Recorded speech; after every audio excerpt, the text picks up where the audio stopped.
it's a great honor to be here. As I looked over the activities of the Berkley Center, I was particularly struck that many of the scholars who I'll be talking about today have some connection with the Berkley Center.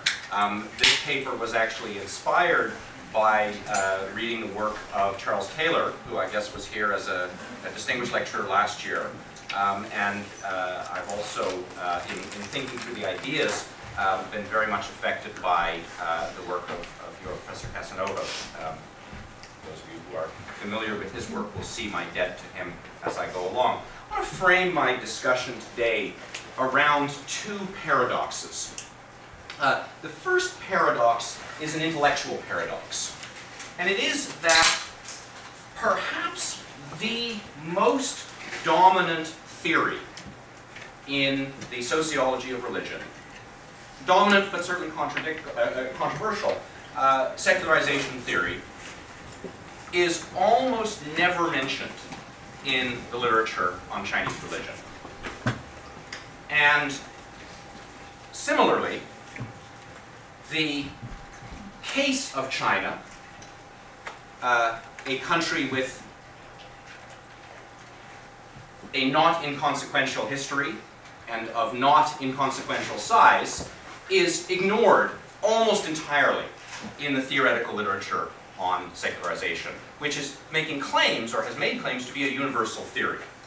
So on the one hand, we've got a field of study, the study of Chinese religions, which pays no attention to a major, the dominant scholarly approach, or a dominant scholarly approach. We've also got a dominant scholarly approach that pays no attention to China. I'm not going to try and explain that paradox. I think actually the explanation for that paradox is relatively straightforward. Secularization theory, like many of the grand universalizing theories of the 20th century that purported to explain all of human history and all of human societies, turns out actually to be a history rooted very much in the Western experience.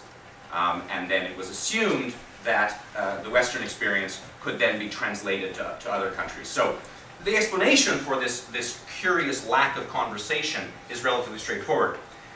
What I want to do, rather than try to explain the paradox, is to think a little bit, and I come at this as a student of Chinese religions, to think a little bit about what are some of the ways in which it might be productive to bring the two fields into conversation. What are some of the ways in which it might be useful and interesting to take ideas and concepts from one field and see how they see what they look like in the context of the second field. The second paradox, so that's the first paradox, an intellectual paradox. The second paradox is an empirical paradox. And unlike the first paradox, this is a paradox that I'm going to try to explain. And I'm going to try to explain it in part because I think that explaining this paradox will help us, or may help us, better understand religious policies towards religion in China today. What is this paradox? Well, let me illustrate this paradox with some pictures. It's actually, it's useful to see the pictures, but another reason why I want to show you some photographs is that the original title I had proposed for, I proposed as my topic a chapter from my book on Quemoy. It's the study of a local cult in Southeast China in the 1960s and 70s, and it has all of the ingredients of a successful lunchtime talk. It's basically all about sex and death. And then in discussion with Tom, we decided I would rather than present that chapter, I would present new work. But it's somewhat drier. There's very little sex and there's neither sex nor death in this talk. But in consolation, here are some cool photographs. Slide this. So about a month ago, I was in Pinghai for the procession festival of the god of the city wall of Pinghai. We know, this is the temple, we know that the temple was built in 1388. We have fairly convincing records of that. The ritual that I'll show you some photographs of, I have good evidence that it was going on in the late 17th century, but I think it probably can be traced back further had we the evidence. This is the city god of the god of the city wall, or I'll just call him the city god of Pinghai town. He's been in a ritual that's lasted through the night. We're now in the early morning. He's been brought out of his niche, out of his altar, and is about to tour the community in a procession that lasts a full day, 12 hours of walking, to rid the community of demonic influences. Slide, please. I'm sorry, I hadn't realized that how bright it is in here. These are elderly women in the village. They're wearing red for the new year, and they're holding brooms because. Why are they holding brooms? To sweep. Actually, why don't we do that? No, it's noon. Don't fall asleep. That's better. Thank you. Yeah. So what they're going to do is these elderly women are going to walk in front of the god for 12 hours, miles and miles and miles. It's February, so it's not too hot, but it's a long walk to sweep the dust out of the god's path, to clean the god's path.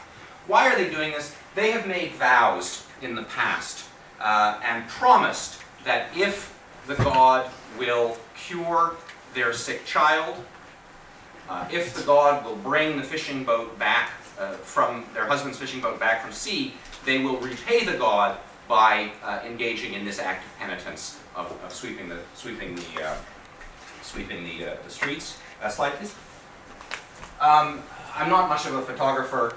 This is what I'm trying to get here is a sense of the length of the procession. It stretches probably a mile or two. This is about halfway through the procession. They come down through the town and are now at the seashore. And here is the god carried by carefully selected, respected men of the village, dressed in the garb of Qing Yamen or Qing bureaucratic underling, basically the hired help of the Qing bureaucrat, because the god is represented as a bureaucrat.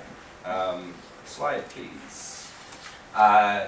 The most respected men of the community here, dressed in distinctive robes, carrying the altar of the incense burner of the god. Villagers will take a stick of burning incense from their home altar, insert it into the altar here, and take another stick of incense out of the burner and put it back in their home altar. So it's a very elaborate ritualized exchange which ensures that the god will protect them from evil influences in the year to come. Slide, please. This is the official of yin and yang, the yin yang guan. This was the one time where people got a little edgy because you really shouldn't take a picture of him. Why is that? Any thoughts? Yin and yang is fate. This is the master of fate. And he basically has power of life and death. He's in a sort of semi-trance. I'll show you some more elaborate trances in a moment. He's in a semi-trance. He has to keep his eyes closed for the entire 12-hour period, because I'm getting the sense this is not a heavy on the audience participation sort of format. So I'll stop posing semi-rhetorical questions. The reason, of course, he keeps his eyes closed is that if he catches you in his eye, then your time has come. And you will. The next slide, please. Your time. Well, no, his eyes were closed. I'm not showing a picture of him with his eyes open. But before we laugh too hard, what I'm trying to capture here is a group of women, led granny here, daughters there, and then the kids up there, running in terror as the yin yang guan passes their home. So there are offerings for him here. They've watched the procession, but as the yin yang guan comes by, they are literally fleeing in terror. Here, of course, my research assistant. there's a camera. Better smile. Anyways. Next slide, please. Now we move to the interior. This is 2 days later in Fengting. Fengting has 3 spirit mediums. The entire, these are Ordinary people, they're not professionals. Ordinary people who have the power to embody the god. The god, there are 3 village gods, descend into the medium, and then the medium is able to, while possessed by the god, is impervious to pain, has all sorts of extraordinary powers, and can cure illness. The interesting thing about, it's actually Tangxi is a village near Fengping. The interesting thing is that the entire adolescent male community of the village trains to be a spirit medium. Every male in the village, and many of them are laborers, they're off in factories on the coast making running shoes and iPods. They return to the village and are locked in the temple. They're sealed in the temple for a period of days and trained in spirit mediumism. The 3 who are most successful in the training then occupy the position of medium. Next slide, please. And the remainder of the men of the village, the teenagers of the village, become the retainers of the spirit medium. And they learn various musical and dance techniques. And this is a very elaborate dance that they do in the village square as part of the ritual here, which is similarly, it's an expulsion ritual. All right. The paradox is that none of what I've just shown you is religion. If you ask these people, is this religious activity, they will, with vigor and fervor, insist that this is not religious. They will say, this is popular culture. They will say, this is tradition. They will say, this is feudal superstition. But interestingly now, I'll get back to them, many of them say it is superstition. But if you suggest, and I've been doing this work now for 20 years, and I continue to make this mistake occasionally, if you use the word religion in reference to what is going on here, it will immediately arouse opposition. Now this is obviously a paradox because, I mean, you see this because when I made the point that this is not religious, people were shaking their heads. So this paradox I am going to try to explain. And as I said, explaining it will, I think, perhaps help us understand a little bit about Chinese religious policies today.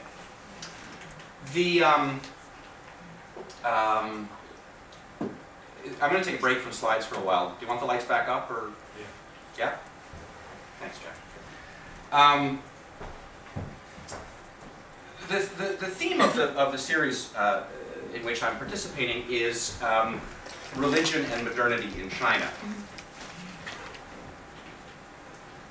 And so this is really what I was thinking when I decided I would talk a little bit about secularization theory. And again, I come at this as an outsider, as someone interested in Chinese religions, who is sort of struck that in all my reading in the field, none of the secular literature actually mentions secularization theory. It's appropriate to talk about secularization theory in this venue because secularization theory, in general terms, I would say, and I actually, those of you who are specialists in religious studies, jump up and correct me if I'm wrong. It seems to me that secularization theory is basically about the relationship between religion and modernity. It's basically about the consequences of modernity for religion. Slide, please. It's just, we didn't need lights for this one. It seems to me that in it's a hugely controversial term. There is a vast literature on what secularization is. But I'm going to suggest that one way of thinking about it, and I've adapted this. This typology is not unlike that of Jose Casanova's, but slightly different. I think there are 3 key elements to secularization theory. The first is that religion declines with modernity.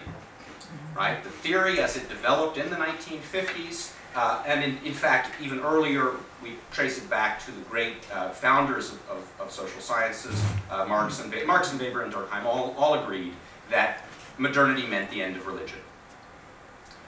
A second element in the theory is the differentiation or autonomization of the spheres of human activity, which is to say that the political and the religious realms become different under modernity. Classic example being that why is the king the king? Why is the king the king? No, I'm going to make you. Why is the king the king? Divine right. Divine right, because God said he should be the king. Why is the president the president? Because he's been elected, or whatever. That joke doesn't work now that we're past. Anyways, so you see what I mean. There's a differentiation between the political and the religious, which did not exist prior to modernity. That's the theory. Privatization, the third element. This is the element that Casanova works on the most. The idea that basically religion becomes a private choice. It becomes something you decide. It becomes a private and personal matter. Okay. Most people would agree that the first element of secularization theory has been empirically disproven. It's wrong. Right? Religion doesn't go away with modernity. In fact, with the possible exception of Western Europe, modernity has meant extraordinary vitality. Religions all around the world, China being one place, are just bubbling up with new enthusiasm. Slide, please. And this strikes me as a wonderful slide to indicate that he's come out of trance to text. Right? He's got his BlackBerry there, and he's texting, and you know, I could have used lots of evidence to demonstrate the empirical falsehood of religious time, but this is a very nice one. The Chinese case. So now, my first paradox. What happens if we put the Chinese case and secularization theory together? So in one sense, the Chinese case, proves the consensus, right? You can be religious and modern. There's no contradiction there.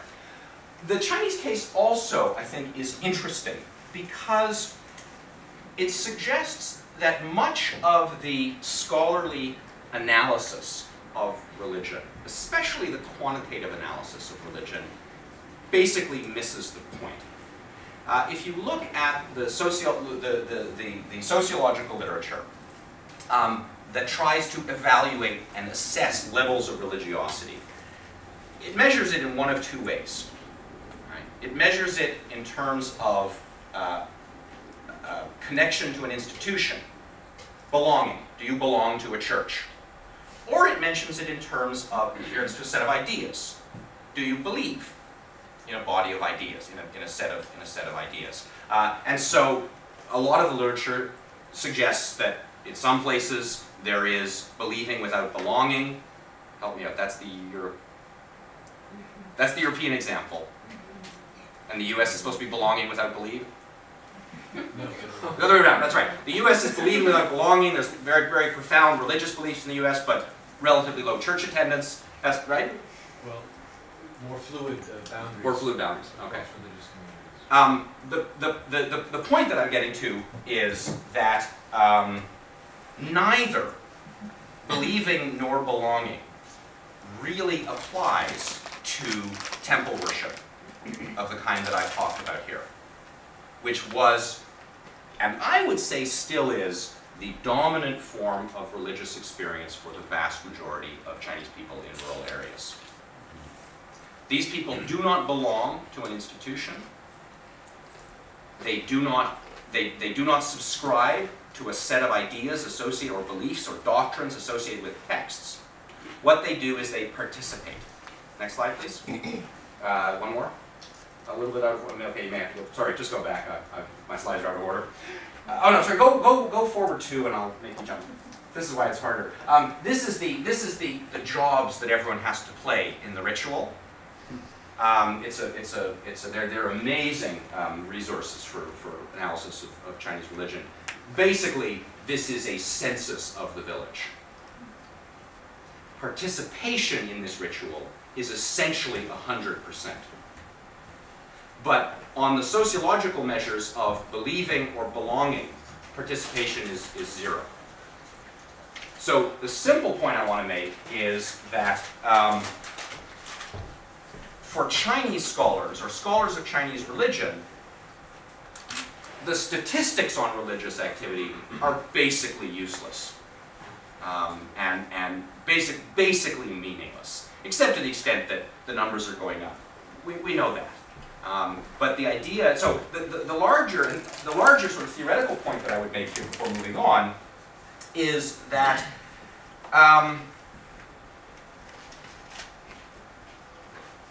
this is a great example of the mismatch, and this is a theme I will return to again over the next half hour or so. This is a great example of the mismatch of ideas about religion, concepts related to religion, mostly derived from Enlightenment thinking. The mismatch between those conceptions and the reality of religion within China. It's not just that the various measures that we use to measure religion vary from place to place, but the very measures that we use turn out to be culturally specific rather than universal, as many people assume. All right, sorry about this. Back jacket says make a difference. The young man's jacket. Oh, make a difference. Well, he's making a difference in many ways. Okay, so religion is not incompatible with modernity, is the consensus within studies of religion. Now, here's where I get a little bit, so this is as an outsider trying to look at a new field that I'd never looked at before and reading widely in the field and then trying to organize the ideas in the field. And it seemed to me, and again, please do jump up and I've showed you the best pictures already, so if we stop here and just talk about everything, that's fine. Please do jump up. It seems to me that sociology of religion, religious studies, responded in three broad ways to the falsification of this fundamental meaning of secularization theory, this idea that religion and modernity were incompatible. One group of scholars says, just then rejects the theory. We have to dump secularization theory. It's clearly wrong, it's useless, it doesn't help us at all. Another group says we need to refine it. It's wrong to say that religion and modernity are incompatible, that modernization leads to the decline in religion, but there must be some universal outcome, there must be some universal processes associated with modernity that play out in religion. And the third school of thought says the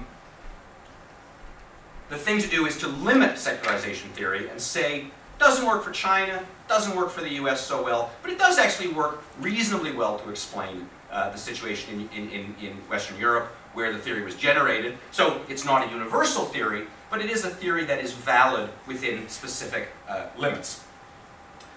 Let me speak very briefly about the rejection approach. And I want to focus on one particular school of thought within that group of people who reject secularization theory.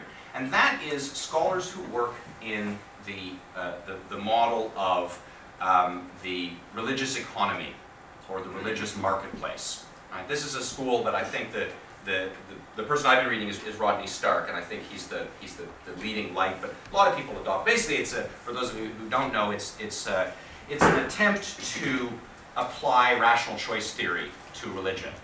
Right? It says, look, modernity didn't make religion go away. People in modern society have all kinds of options.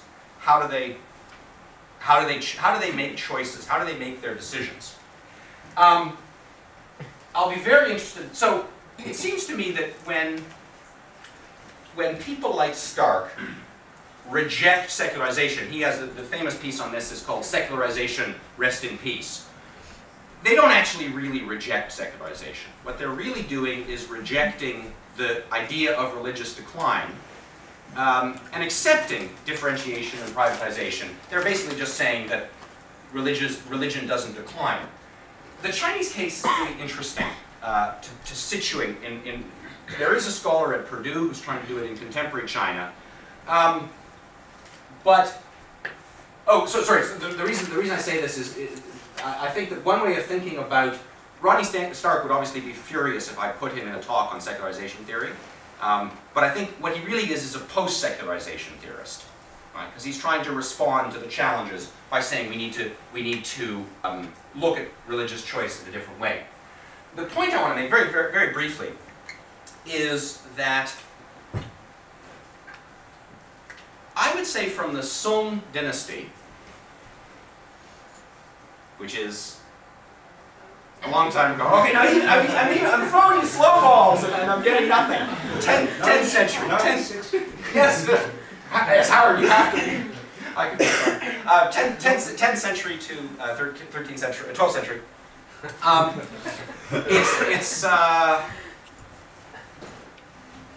It's fairly clear that a religious marketplace existed in China. That people in Chinese society faced choices. They had different traditions from which they could choose. They had, and these traditions had some complementary cosmology, some complementary rituals, but in many cases contradictory cosmologies, contradictory rituals. When people in some society faced existential challenges or serious challenges, they had options from which to make choices. There was a market in religious ideas and institutions and practices. And the really interesting thing is that some people saw the situation as a market.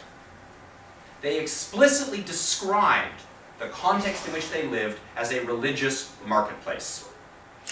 We read in some inscriptions, some literati writings, about people making choices, about people having preferences for a Taoist option over a Buddhist option, for a spirit medium over an institutional religion.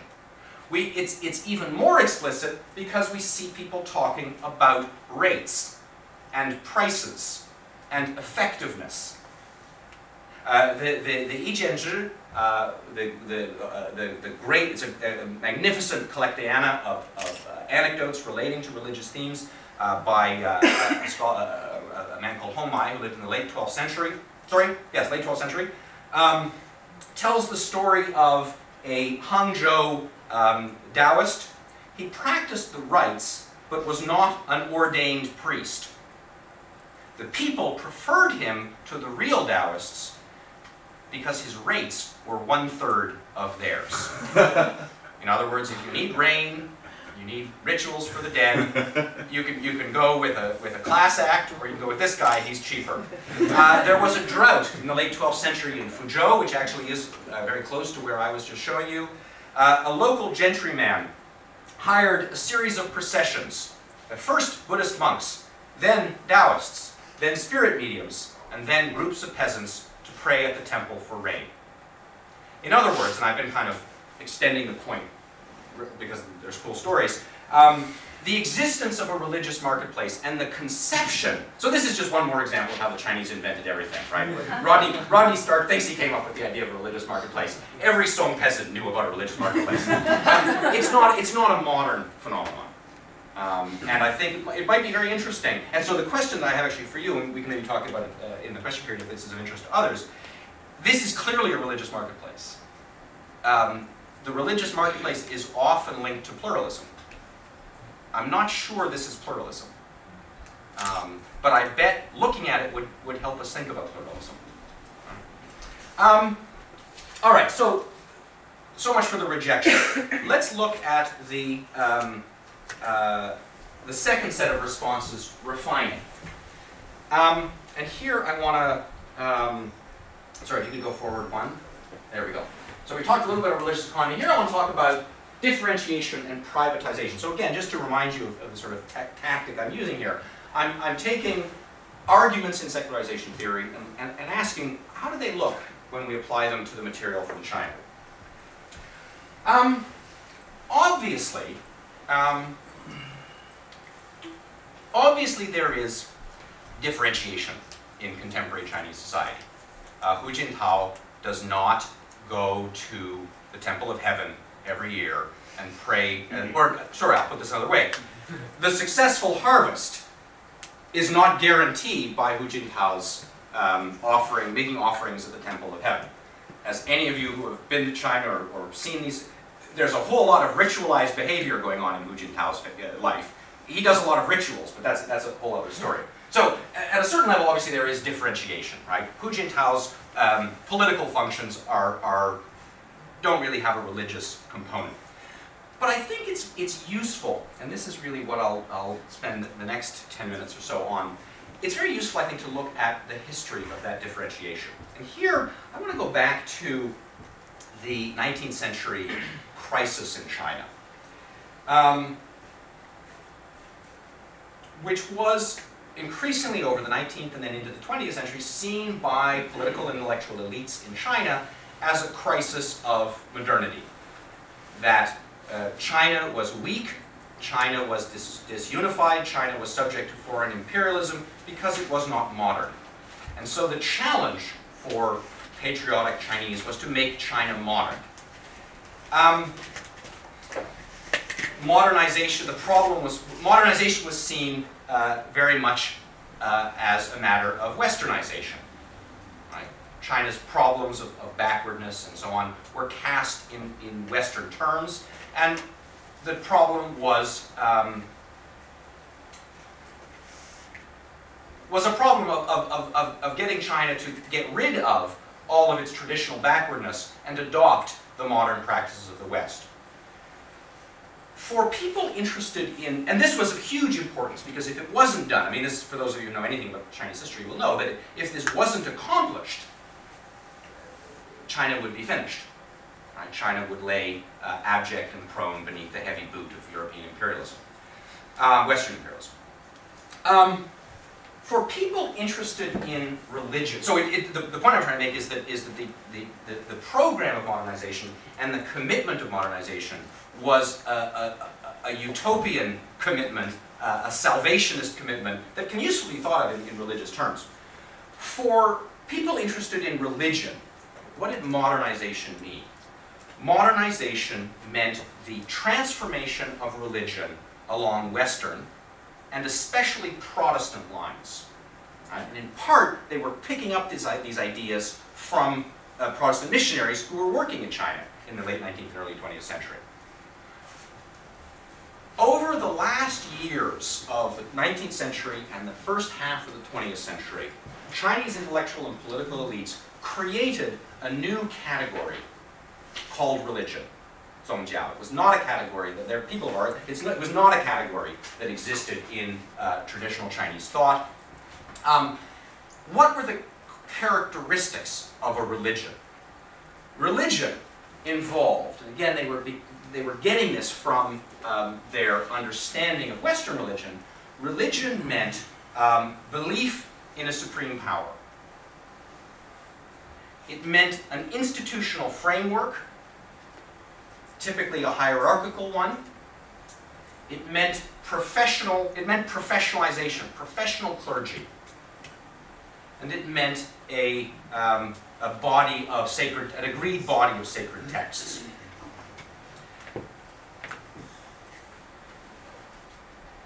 And this category of religion had to then be isolated from politics.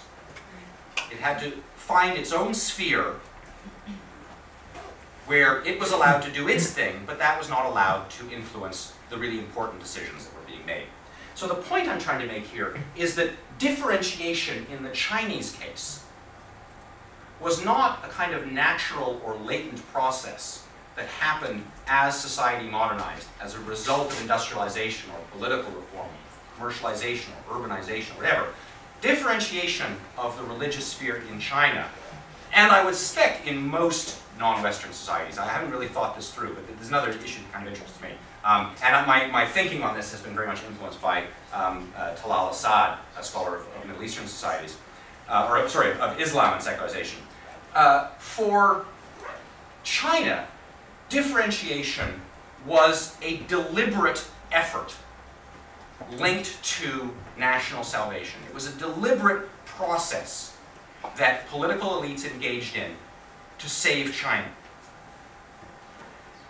Religion, the secularization of religion in China was also the creation of religion in China as a category to be defined by the state and managed and regulated by the state. Of huge consequence for the 20th century, and I would say beyond, what I'm calling temple religion was not religion. Right? It had none of the criteria that I've just described. And this is why This is the beginnings of an explanation of my second paradox. This is why what I saw was not religion. Because it doesn't fit a category of religion that was created as part of the response to the crisis of the 19th century. The creation of religion as a category also meant the creation of religion's evil twin, superstition, which were all the activities that looked religious on any definition of, well, all the sort of behaviors that didn't fit into this idea of religion as it was constructed by the secularizing elites of the 20th century. Okay, let me say a couple of words about privatization, and then I'll sort of move to a closing section on religious policies. Slide, please. There, let's stop there. So I wanted to show you some pictures. They're just two pictures, not worth turning the lights out. But these are, I'll just be very brief. There's a lot of challenge, Professor Casanova being central to it, to the idea that modernity leads to privatization, that under modernity, so on the differentiation side, what I was saying was that differentiation in China was distinctive. Privatization, the current scholarship, I think, largely agree. There is a lot of current scholarship that says that modernization doesn't mean that religion becomes purely a private matter. But all around the world, there are examples in the US that will come to mind immediately. All around the world, religion is engaging in the public sphere, engaging in public debates, engaging in political debates, and so on. The China evidence, the Taiwan evidence strongly supports this material. Just to be very quick,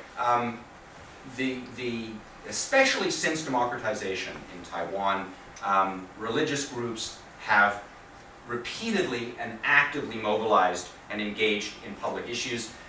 This is a slide I took off the web. It's a picture from 2 days ago, today's Thursday, Monday, of one of the major Mazu pilgrimages in Taiwan. This is an 8-day pilgrimage. At times, the number of people following the god has reached, so far this round, has reached 100,000. It's an absolutely immense religious festival. Mazu, the goddess of the sea, visits a series of temples all around Taiwan before returning to her home temple. A significant element in this year's festival is there's an alliance between the temple group and an environmental group that is seeking to use the pilgrimage to force the Taiwanese government to reform its fisheries policies. So a clear example of a religious movement that is deprivatized, that is trying to engage, and environmental activism has actually been central to that deprivatization. So lots of evidence from Taiwan that China fits the argument that modernity doesn't mean religion becomes a purely private matter. I think there are some similar trends on the mainland. Next slide. The most obvious but the most controversial, and so I don't really want to talk about it, but I put it up there, we can talk about it in the question period. The most obvious being Falun Gong, which is very hard, whatever you think of it, not to see as a politicized movement. This haven't verified, next slide please. I haven't verified it, I found this looking around on the web earlier this week. This is Famen Monastery in Shanxi, and the monks are destroying a wall. So this is literally happening this week. Monks destroying a wall built by the city government. My sense is, it's a little unclear, my sense is basically the city government was trying to put a wall around the temple, mostly so they could charge ticket fees. And then the monks tore it down. But if you think about it, there's an argument going on here that's much more than just about how much it costs to go to the temple. I show this simply as another example of my argument that there are some there are some similar patterns becoming apparent on the mainland. All right, let me now close with a few comments about religious policies in the PRC. And in a sense, this is now to return to my second paradox, why the slides I showed you at the beginning of the talk are not religion. The larger point I want to make is that some major issues in the PRC's religious policies today stem from how religion is understood by political and intellectual elites. And there is considerable continuity in those understandings going back a century. There are some changes going on in the PRC's religious policy today, and I don't want to deny those changes. We can talk about their significance. I don't want to deny them. But I think they still fit within a set of ideas about religion that I think we can trace back 100 years. I'm going to skip the Maoist era because the religious policies of the Maoist era are relatively straightforward, not all that happy for religion. By the early 1980s, by the beginning of the Reform era, we begin to see the PRC leadership adopting a more positive public approach to religion. The key document here is a document that's usually called Document 19. Comes out in the early 80s. I have lots of details on the documents, but it's not so interesting to run through them all, but I can share that with you if it's of interest. Which says that, it's actually a very interesting document. It says basically religion is no longer the opiate of the people. Because class exploitation is finished in New China, the character of religion is fundamentally different. And this is a kind of theoretical move that makes it possible to revise the state, the party's opinions about religion. But there is nonetheless a need for a regulatory regime. So religion is not all bad, but it needs to be monitored and it needs to be controlled. Just on a side note, one of the reasons why it needs to be regulated is that using the definition of religion that I gave earlier of a set of institutions, a set of beliefs, a set of professional clergy, and so on. That's how you come up with the 5 main religions of China today. If you define religion in this way, most of them are foreign. Right? 4 of the 5 religions, as constituted by the PRC, are foreign: Catholicism, Protestantism, Buddhism, and Islam. And only Taoism is an indigenous religion. What that means is, one of the reasons you need to regulate religion is that it carries with it a lot of risks, because it's historic. It was associated historically with imperialism, with ethnic tension in the western parts of China, with Islam, so on. So there's this shift to a more positive take on religion, but still within a very fixed notion of what is a religion. And this means a strong emphasis on regulating religion. In the last decade, we've seen a further shift. Next slide, please. One more slide, please. A further shift to a more seemingly straightforward, pro-positive approach to religion.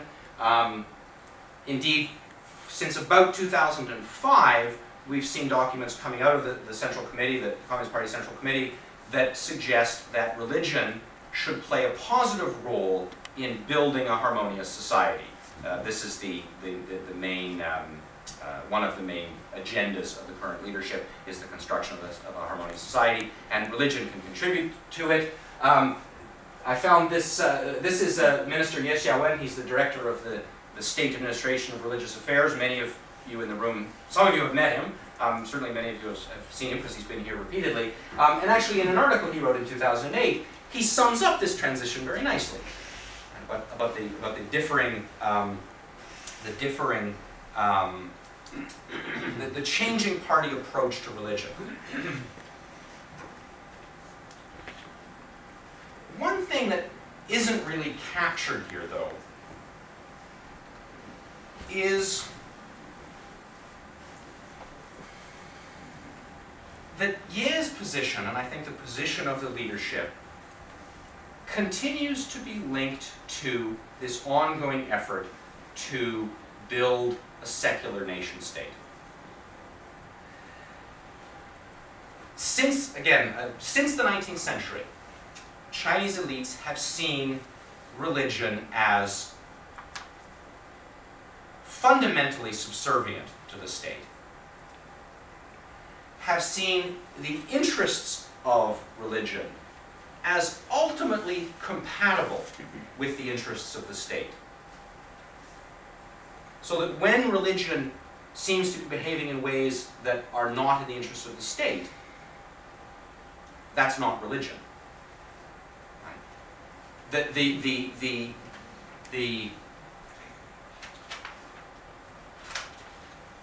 I guess to sum this up, I would say that in this vision, which I think Sun Yat-sen shared with Chiang Kai-shek, shared with Deng Xiaoping, and shares with Ye Xiaowen, religion is not incompatible with modernity, but autonomy for religion is incompatible with modernity.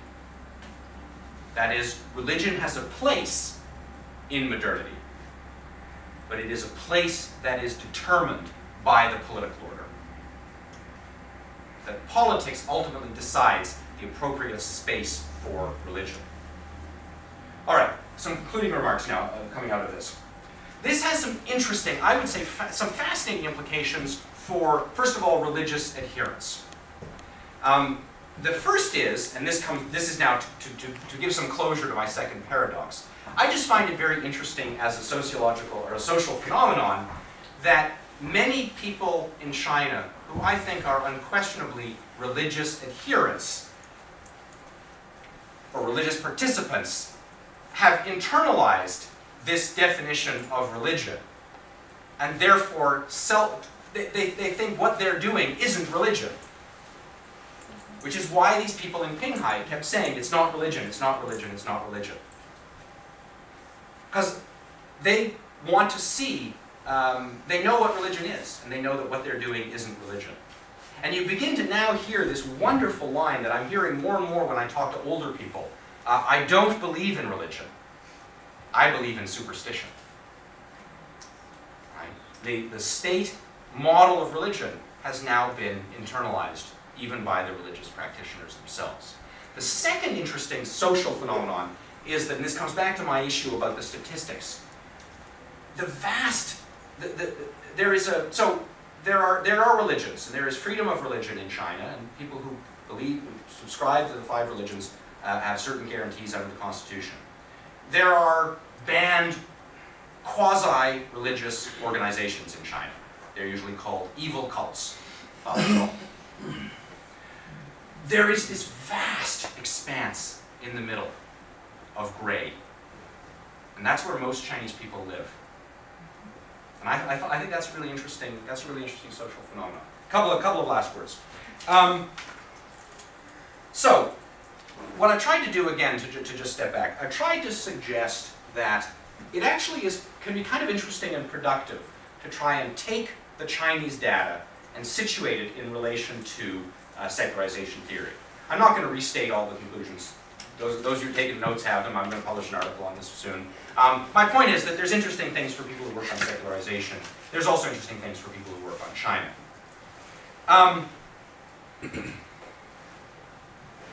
For people in both fields, I think the interesting point, and this is really my challenge to those who would say, limit secularization theory, it's really only about Europe. On the one hand, looking at secularization in China challenges, and here I'm quoting Charles Taylor, challenges the mainstream master narrative of secularization, challenges the assumption that the European experience is universal. On the other hand, looking at secularization in China, looking at it historically, looking at it both as a theory and as an ideology, because for the last 10 or 15 minutes I've been talking about secularization not as a theory, but as an ideology that elites have used, shows us that despite the extraordinary diversity in the history and the contemporary expression of world religions, processes of secularization, processes of the encounter with modernity around the world have fundamental links. Thank you.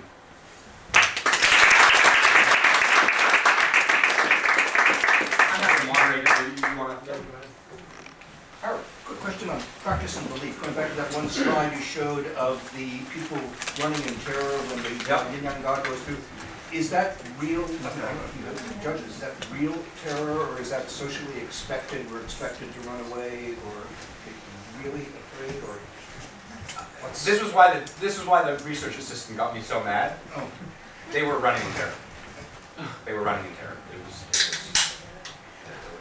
I mean, you know, we're historians.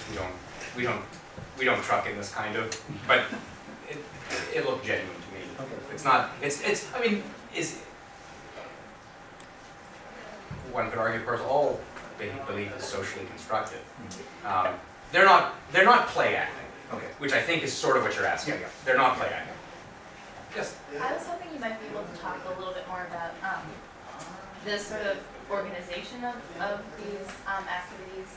And I thought it was really interesting when you mentioned that the sort of list of the participants was basically the census. Yeah. And sort of maybe who decides who will sort of play what role a little bit, and how that might be sort of linked to the political organization of the... It's an excellent question. One kind of interesting side note is that I don't work on demography, but one thing you do. This was one of my few exposures to demographic data, and I mean we all know the one-child policy is not implemented in anything like there are no households with 3 people. Right? It says basically you have to pay. There's a household fee and then a capitation fee, and none of them are 3. There are always more. And then if you ask, sometimes it's a grandparent, but often it's an unregistered child. Sometimes it's anyways.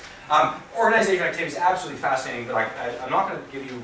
I'm going to give you a few kind of random comments because that's a whole other. The 2 people who are working on that question in really interesting ways are Wang Mingming. I'll give you the name afterwards maybe, and Stefan Feuchtwang. Wang Mingming is a scholar at Beda, and Feuchtwang is at SOAS in London. And they have followed a couple of villages, both in Taiwan and the mainland, through 20 or 30 years, and it's clear that political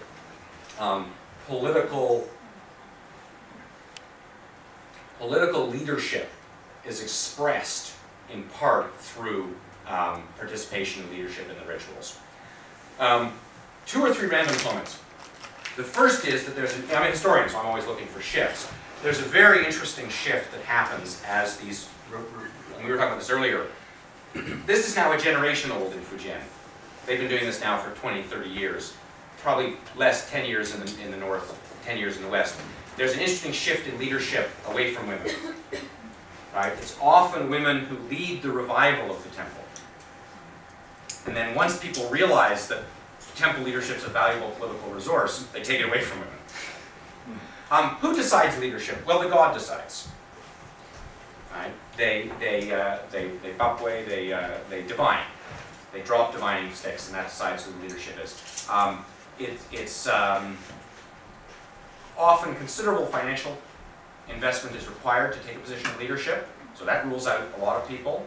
And the gods choose people with wherewithal. So you'll find that largely the political leadership and the temple leadership the informal political leadership. I would love to know, and I don't know the answer, whether village party secretaries often assume positions of leadership. I don't know. But certainly informal village leaders are often temple leaders. And that's another trend that happens over time, is convergence. Because people realize that temple leadership is important leadership. This is especially going to be, I think this is going to be more and more the case as we move to the harmonious society model where religious groups are expected to provide social services. When there's real money, there's going to be much closer tracking between informal village leadership and temple leadership. I had a third random comment I wanted to make.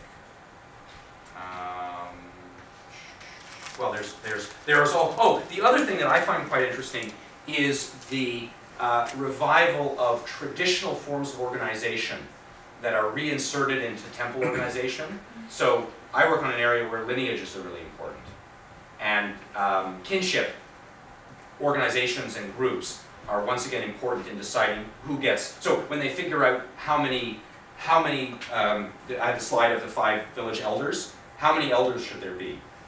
In many villages, if there are 5 segments in the lineage, there will be 5 elders, one chosen from each. So we've got a mix of old and new patterns of village power. It's a fascinating question. Yes? The experience you're describing with the people denying what they're involved in as religion, it's striking a chord with me just with a Chinese person that I've known who I lost contact with, but who was devoted to Falun Gong and has been persecuted, but she's very highly educated, studied and taught in Europe as well as the United States and China. But she also was very much denying that Falun Gong was a religion. She also was denying that it was political. And I'm just looking at this quote here, talking about how religion has been portrayed negatively. I'm wondering how much that may have to do with it. I mean, you're saying, and then I was in Hong Kong in the New Territories in '97 at the time of the handover, and what I did see, particularly from government sources, as far as the presentation of religion, seemed to put it in a very negative light, tying it in with colonialism, and I don't know that. I'm curious. It seems like it is a different reaction than you would hear in most of the rest of the world. Well,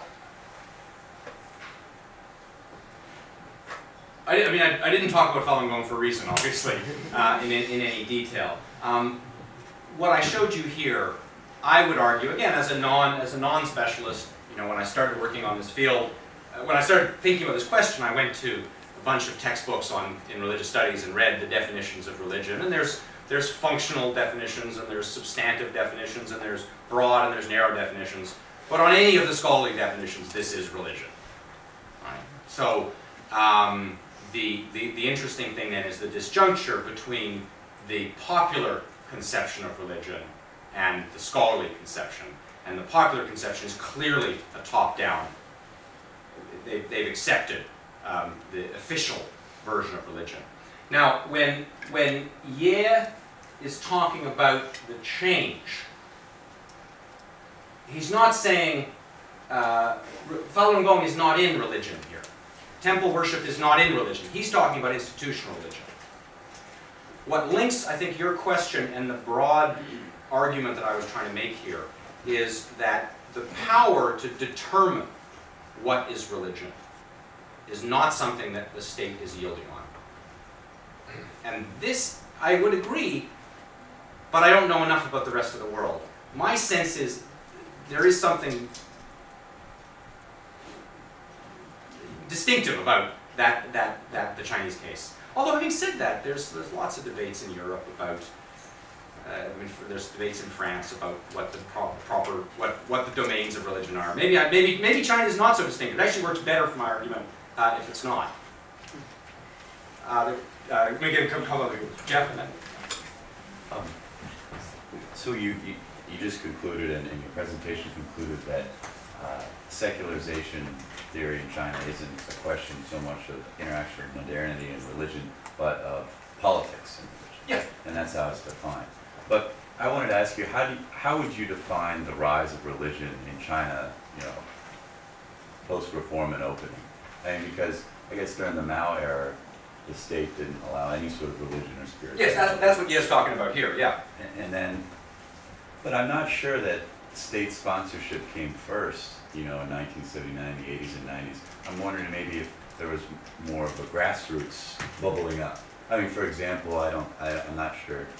What did Pinghai and Fujian do, in 1965? I don't know if they still had the temple worship. So where do you think this is coming from? The people, the state, and both, I guess? When I mean the rise of religion, it's both this sort of spiritual activity and the institution. No, I think this kind of bubbling up was very much grassroots, in some cases it was very risky when it began, and people were really there was temple treasures, statues that had been hidden had to be pulled out and shown publicly for the first time. The religious impulses strike me as bottom up. And I guess one way of looking at what I've said is that the more flexible, what seem like the more flexible state responses actually have a long history. We might almost have predicted them, right? In the sense that they fit into broad patterns of how thinkers and leaders in China have addressed the religious problem. So maybe we could say it's not politics and religion, secularization theory in China, but religion and pragmatism. Because the party, the leadership, political structures. Yes, looking indeed, at this, indeed. They're kind of taking a cue from. Some of the most interesting. Some of the interesting work. We can use this. Yeah, some of the most interesting work on Chinese pragmatism actually is about the limits of Chinese pragmatism, right? Where are the areas in which the government's pragmatism has to stop? And this might be a good one, right? Because it's pragmatism, but pragmatism within limits, and in that sense, consistent with lots of other phenomena. You know, when it gets its own bureau, it'll be interesting to see. And I think there's a No, go ahead. No, finish up. I just want to I think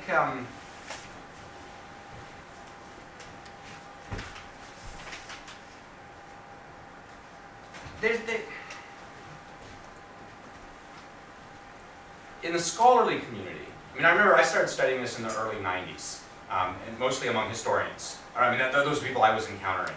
And they were very much looking at it as a kind of last gasp that we had to grab onto because it gave us this window into past practices. And there were methodological, but it gave us this window into past practices that was going to be gone. And I think that view was very widespread among intellectuals. That while the old people who predated the revolution and predated the Cultural Revolution were alive, this was going to continue, but no one really expected it to be transmitted. I think it has an aspect of stratification too, because the elites feel themselves to be very modern and very separate. And there is a strange attitude towards the ordinary country people, where these superstitions are, or whatever you want to call them, are the strongest.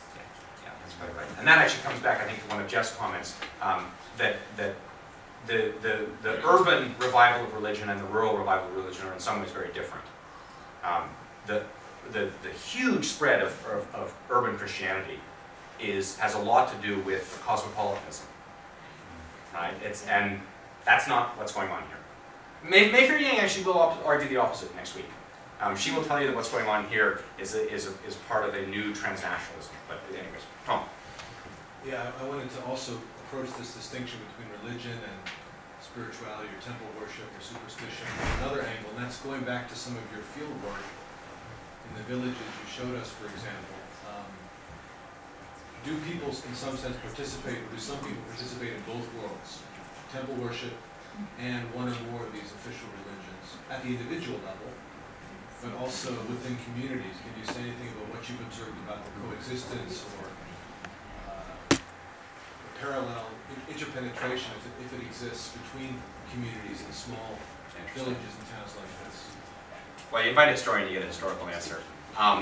There is a long history of this issue, and many of the, I mean, it's a nice link between small politics and big politics. Some of the serious imperialist incursions of the 19th century happened because local temple festivals forced local Christians to participate. The local Christians complained to the missionary complained to the embassy, and the country sent in gunships. So it's a very sensitive point. In Pinghai, there's a lot of Christians. And it's very interesting.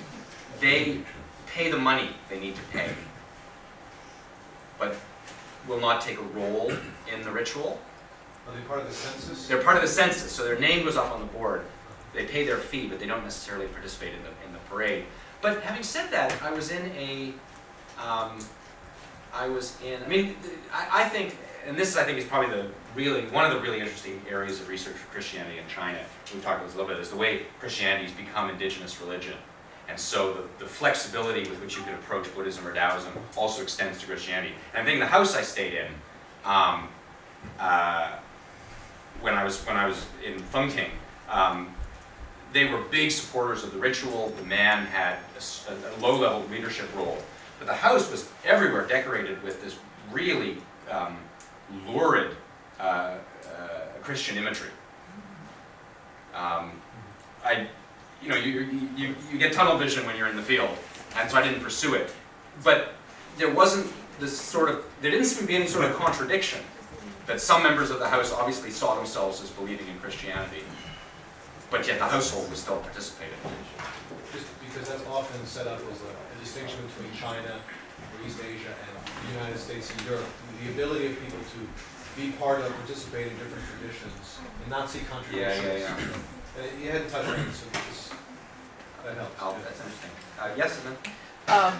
You stated during your talk that China has the religious freedom, but under most any international standard or law, it does not. And so I was wondering if under some of your thoughts here today, in sort of thinking of secularization theory sort of differently in the Chinese concept context, that we might be able to also think of religious freedom maybe sort of differently, or approach it in a new way for China. Sort of maybe taking some of your thoughts and extrapolating them that way. I had my irony hat on Yeah. when I made that comment. Sometimes I forget to bring it, but you know that I'm wearing it. Well, I think it's a very interesting question. I think one of the ways in which I think this project is useful is to get us to a better sense of why people like Minister Ye insist that there is religious freedom in China. Right? That the definition of religious freedom emerges historically. And I'm not going to take a position on whether our definition is right or their definition is right, but there's clear differences in the definitions. And I think being aware of that is probably going to lead to a more productive discussion than insisting on our version. Yeah, I was wearing my irony hat. I think it's, if you have a lot of friends in China, you know people who have suffered for their religious beliefs. The Constitution is quite clear. You have a belief, freedom of belief, but not necessarily practice. Yeah. Yeah. So I guess the question is, what do you do with? It could be entirely internal, and it would still be complete religious freedom. I've heard people argue that. Although if you're applying international treaties, they are a member of the Universal Declaration of Human Rights, which does protect both practice and expression and belief. So that's that's another sort of complicated area of international law and how it applies domestically. Muddy the issue a little bit. Yeah, I completely agree. Oh, we did one or two more. Oh. I just to make a comment. I thought it was interesting that you put the picture of Thomas up there, because first of all, it's a fabulous museum. Should go. That is the site of the relics of the Tang Dynasty. So that site unto itself has huge historical significance, and I'm sure there's something like that going on.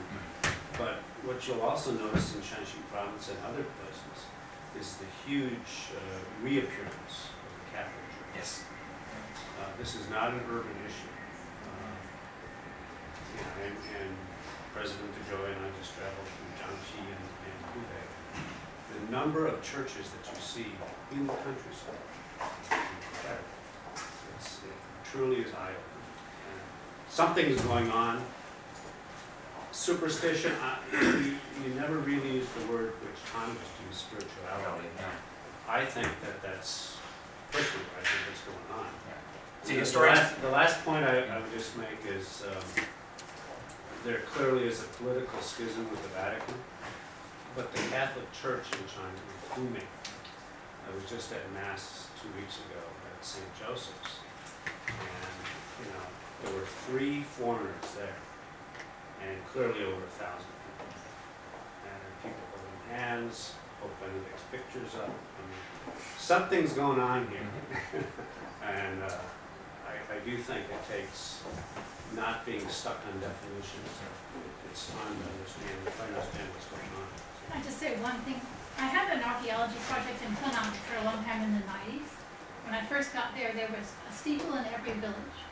So I asked my archaeologist friends who raised the money for these. It was always locally funded. But only a couple of years later, after there had been a big government campaign, there was not a steeple in any village. And I think now they're coming back. So it's like very much under the word management is real key to how it's developing now. Thank you for both those comments. Just one quick comment in response. I'd like to introduce you to my colleague and Tongxue, Henrietta Harrison, who's working on the Catholics of Shaanxi. And she can trace Catholic families back well into the Qing. There's a huge Catholic influence. And they've been dealing with the Vatican schism for 150 years.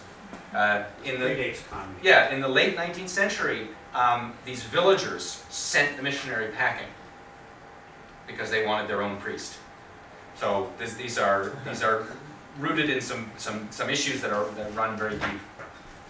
You got it, Hammond. This last one? Yeah. Okay. It was also about the Baha'i faith and the reception, at least you've seen, at the top level, the highest levels of government to the base levels of the people, what you've heard about it in your country.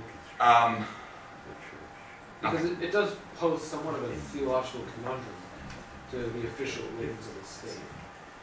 Why? Well, from what I understand, the Baha'i faith believes that there's a progressing message from the same God, that religion hasn't stopped. And so those people who believe that religion has finished at Islam or Christianity or Judaism would see that as kind of approaching it from a different angle, or at least seeing that each of those religions is from a different God or a different entity. I didn't pay attention in Sanskrit class, so that's going to be obvious, but there's a word in Buddhism for that. I don't think this is new for the Chinese government. There's an argument within Buddhism that you get the truth to which you are enlightened enough to receive, and there's a lot of thinking within Buddhism about that idea. So I don't think the way you've described it, I don't think intellectually it necessarily seems like a new problem. But to come back to your point, the issue for the state is management. They don't actually care what the ideas are. They care that there is a body of ideas that you can call doctrine. And if you have that body of ideas and you have a professionally trained clergy, then you're a religion. Obviously, some ideas are beyond the pale, but the shift, I think you're absolutely right, the shift is to management. And once you've made that shift, the content is not important. So that is a shift. I've been kind of downplaying the shift and suggesting the continuities. That is a shift. Well, thanks very much, Michael. We can continue the conversation more informally. I think there's still some dessert out there. Touched on a lot of great topics. We'll be continuing with the series on Monday, so if you can join us over at the Berkley Center. And in closing, please join me in thanking Michael for stimulating time.